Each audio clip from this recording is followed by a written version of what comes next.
Here's my thought of the day. Why do video editors suck at making videos? Video editors tend to be really good at working on a computer. They find a good video editing software that they like. For example, DaVinci Resolve is what I'm using right now. Camtasia I also use, and there's Final Cut Pro, Premiere Pro. So a video editor has to get very good at using video editing software. They're also good at file management, being able to take videos, multiple videos, and putting them together in a creative way that tells a story and keeps viewers engaged. They'll also mix audio, the audio of the videos, as well as music and sound effects. So there's lots of different skills that video editors learn over the years to become good video editors. Other things like using B-roll to keep people engaged in videos, to keep the story flowing. B-roll, there's also text and graphics. There's all sorts of things that video editors put together to create a finished video. And the difference between video editing and video making is video editors don't typically have to shoot the videos that they're editing. If they do, then I'd call them video makers or video producers. Making videos requires a completely different set of skills. You have to know how to use your camera, and cameras these days can have a lot of very complicated settings.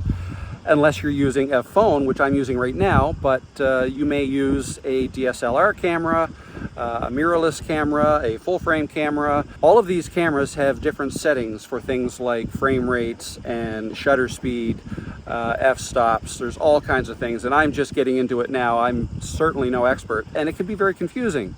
So you have to get used to the equipment and know how to use your camera. Also, video makers have to know how to deal with audio, how to capture the audio, not just how to edit it afterwards, but have to know how to capture it properly, how to treat wind noise, so setting up microphones so that you don't get a lot of wind noise, which I have been getting in these videos, but I'm working on that, and I hope to have a solution soon. Let me know how this video is. I'll find out once I go watch it, I guess. In addition, there's also lighting setup. So today I'm filming outside, so the only light I'm using is the sun.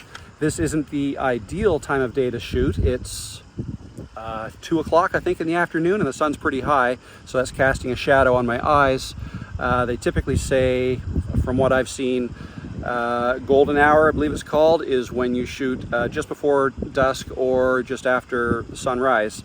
When the sun is much lower in the sky, it tends to show your subjects or yourself in a better light. So there's things like that. There's all kinds of different things like this. So there's audio, lighting, and camera setups that you have to know in order to be a good video maker, or to be able to shoot good videos. And another thing to keep in mind is, are you going to be in your own video? So if you can make a video and not be in it, but if you're going to be in it yourself, there are some other things you have to keep in mind. So you need to get comfortable speaking in front of the camera, and that may mean preparing a script ahead of time, or it might just mean practicing a lot without a script.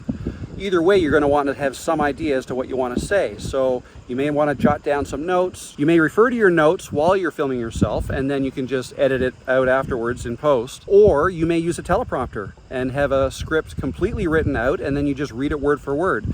If you're going to do it that way, and I've done it both ways, but if you're going to do it with a teleprompter, you're going to want some practice, not just reading word for word so that people can actually see your eyes moving, but some practice in still using your hands and looking away from the camera from time to time, just to make it look more natural.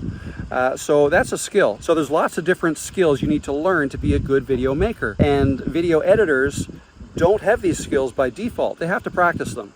And that's kind of where I'm at right now. I'm practicing filming myself and making videos, taking videos, and then I'm going to edit them myself as well. One thing I almost forgot is, when you're making videos, you typically want to have some B-roll to put in your videos. A video editor would like to have some B-roll to give them some options when editing. So if you're going to make the videos yourself and shoot them yourself, you want to get good at shooting good B-roll. So again, that's a whole nother skill. So for instance, I'm shooting this video in 4K 24 frames per second, but if I were going to do B-roll, I would first want to decide, okay, what am I shooting? Am I shooting something like a landscape shot? If so, then I may just keep it at 24 frames per second. But if I'm shooting something that I'm going to want to slow down, When I'm editing, then I'm going to want to shoot it at 60 frames per second or a higher frame rate so that it'll be very smooth even after I slow it down. So things like that. That's just one thing. There's so much more to this, and I don't even pretend to know all of it. But anyways, so those are my thoughts on the differences between video editing and video making, and why video editors aren't always good video makers. So that's my thought of the day. If you like this video and you want to see more like it, do me a favor and hit the subscribe button. I plan on doing one of these almost every day while I work on some longer form videos. The next longer one should be available next week. So thanks for watching, and I'll see you in the next video.